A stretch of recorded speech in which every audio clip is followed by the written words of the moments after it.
নমস্কাৰ আজি হৈছে 18 ফেব্ৰুৱাৰী অসমৰ লগতে ভাৰতৰ বিভিন্ন প্ৰান্তৰ পৰা আজি সন্ধিয়াৰ কেইবাটা খবৰ আহি পৰিছে এই মুহূৰ্তত জনাইছো আজিৰ প্ৰথমটো খবৰ সমগ্ৰ ৰাজ্যবাসীৰ বাবে এটা ভাল খবৰ বুলি ক'ব লাগিব কিয়নো এইবাৰ লাখ লাখ লোকে লাভ কৰিব চৰকাৰী ঘৰ নতুনকৈ 3,78,000 লোকে লাভ কৰিব চৰকাৰী পকী ঘৰ আৰু কোনে কোনে লাভ কৰিব এই চৰকাৰী পকী ঘৰ আহি পৰিছে সম্পূৰ্ণ তালিকা এই মুহূৰ্তত আমি জনাই যাম এছবি অসম মিডিয়াৰ সমুদ্ৰককক যে আপুনি চৰকাৰী ঘৰ পোৱা নাই নেকি এতিয়া যদি পোৱা নাই তেন্তে ভাল খবৰ বিশেষ 7টা পদ্ধতিৰে যাওক চৰকাৰী পকী ঘৰ ল'বৰ বাবে আৰু ৰাজ্যৰ চৰকাৰী ঘৰ নোপোৱা লাখ লাখ লোকৰ বাবে এই মুহূৰ্তত ডাঙৰ খবৰ আহি পৰিছে শীঘ্ৰে সাজু কৰক নথিপত্ৰ সাজু কৰক PAN card Aadhaar card ration card bank account আৰু সক্ৰিয় ফোন নম্বৰ ইনকাম চাৰ্টিফিকেট ইত্যাদি আপুনি সাজু কৰি ৰাখক নতুনকৈ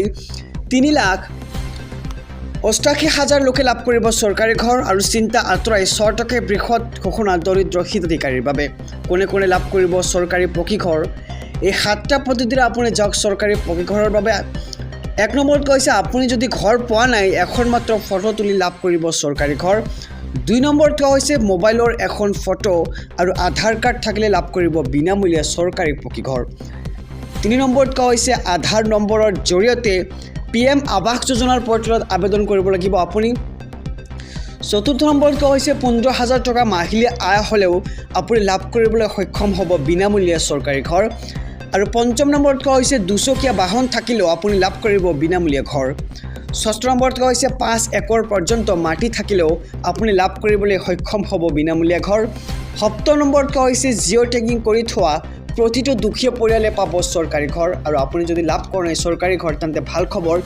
বিশেষ 7টা পদ্ধতিৰে আপুনি যাওক চৰকাৰী ঘৰ লাভৰ বাবে এই মুহূৰ্তত জনাইছো আজিৰ দ্বিতীয় নম্বৰ খবৰটো ৰাজনৈতিক প্ৰেক্ষাপটৰ এটি ডাঙৰ খবৰ সাংসদ গৌৰৱ গগৈলৈ বিজেপিৰ 12টাকৈ প্ৰশ্ন মুকলি ভাৰতীয় জনতা পাৰ্টিয়ে প্ৰশ্ন মুকলি কৰিলে সাংসদ গৌৰৱ গগৈলৈ জনসাধাৰণক 12টাকৈ প্ৰশ্নৰ উত্তৰ দিব লাগিব এতিয়া গৌৰৱ গগৈয়ে কে 12টা প্ৰশ্ন আমি সবিশেষ জনাই যাম এছবি অসম মিডিয়াৰ সমুদ্ৰককক 1 নম্বৰত কোৱা হৈছে বিবাহৰ 12 বছৰ পিছতো গৌৰৱ গগৈৰ পত্নীয়ে কিয় গ্ৰহণ কৰা নাই ভাৰতীয় নাগৰিকত্ব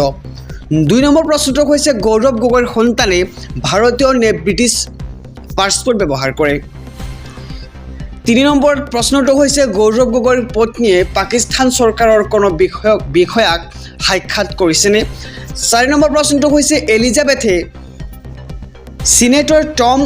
উডালৰ সহায়ক হিচাপে পাকিস্তানক সমৰ্থন কৰাৰ নীতি গ্ৰহণ কৰাত কোনো ভূমিকা পালন কৰিছেনে 5ম নম্বৰ প্ৰশ্নটো হৈছে জৰ্জ চৰ্চৰ সৈতে সম্পৰ্কিত কোনো ব্যক্তি বা সংস্থাৰ লগত যোগাযোগ ৰক্ষা কৰিছিলনে 6 নম্বৰ প্ৰশ্ন হৈছে পাকিস্তানত থাকোঁতে এলিজাবেথে ভাৰতৰ বিৰুদ্ধে কাৰ্যকলাপ কৰা কোনো ব্যক্তি বা গোষ্ঠীক সাক্ষাৎ কৰিছিলনে 7 নম্বৰ প্ৰশ্ন হৈছে ভাৰতত ভিছা আবেদন দাখিলৰ সময়ত এলিজাবেথে পাকিস্তানী সংস্থাৰ সৈতে থকা সম্পৰ্কৰ কথা প্ৰকাশ কৰিছিলনে 8ম নম্বৰ প্ৰশ্ন হৈছে এলিজাবেথৰ ভাই বোৱাৰীৰ কোনো খ্ৰীষ্টিয়ান সংগঠনৰ সৈতে এতিয়াও সম্পৰ্ক আছেনে 9ম নম্বৰ প্ৰশ্ন হৈছে পাকিস্তান হাই কমিছনক সাক্ষাৎ কৰাৰ সম্পূৰ্ণ তথ্য প্ৰকাশ কৰিবনে আৰু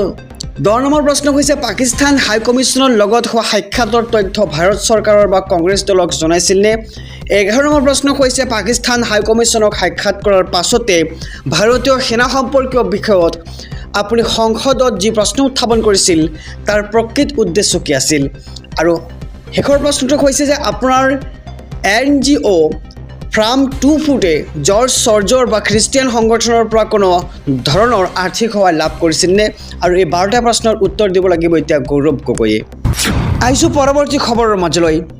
কোটি কোটি মুছলমানৰ বাবে ডাঙৰ খবৰ মাজত মাত্ৰ কেইটামান দিন প্ৰকাশ পালে ৰমজান মাহৰ ইফতাৰ আৰু চেহৰীৰ সময় মুহূৰ্তত আমি খবৰ জনাই যাম আমাৰ সমুদ্ৰককক কোটি কোটি মুছলমানৰ বাবে আহি পৰিছে ডাঙৰ খবৰ আহি গ'ল পবিত্ৰ ৰমজান মাহৰ ইফতাৰ আৰু চেহৰীৰ সময়ৰ তালিকা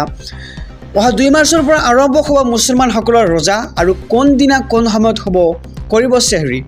আৰু কোন সময়ত কৰিব ইফতাৰ আহি গ'ল সময় তালিকা প্ৰত্যেক দিনাই চেহৰী ইফতাৰৰ সময় পৃথক পৃথক বুলি জনা গৈছে ইফালে ঠাইভেদেও পৃথক চেহৰী আৰু ইফতাৰৰ সময় পৰিলক্ষিত হৈছে 2 মাৰ্চ 1 হিজৰী ৰবিবাৰে পুৱা 4:30 শেষ হ'ব চেহৰী আৰু বিয়লি 5:25 হ'ব ইফতাৰ ইয়াৰ লগতে 3, 4 মাৰ্চ আৰু 2-3 হিজৰি সম মঙলবাৰে পুৱা 4:27 গ্ৰহণ কৰা হ'ব চেহৰি আৰু বিয়লি 5:26 কৰা হ'ব ইফতাৰ আৰু 5-6 মাৰ্চ বুধবাৰ আৰু বৃহস্পতিবাৰ পুৱা 4:26 গ্ৰহণ কৰা হ'ব চেহৰি আৰু বিয়লি 5:28 গ্ৰহণ কৰা হ'ব ইফতাৰ আৰু আহিছোঁ আন এক খবৰৰ মাজলৈ কোকৰাঝাৰৰ বাজেট অধিৱেশনত মুখ্যমন্ত্ৰী ডক্টৰ হিমন্ত বিশ্ব শৰ্মাৰ 10টাকৈ ডাঙৰ ঘোষণা কোকৰাঝাৰৰ বাজেট অধিৱেশনত চৰকাৰৰ ডাঙৰ পদক্ষেপ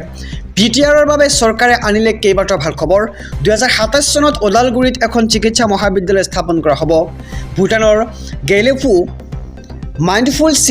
চিটিৰ সমান্তৰালকৈ চিৰাঙৰ দাঁতগিৰিত লোৱা হ'ব ব্যৱস্থা আৰু BTRৰ উন্নয়নৰ বাবে 500 কোটি টকা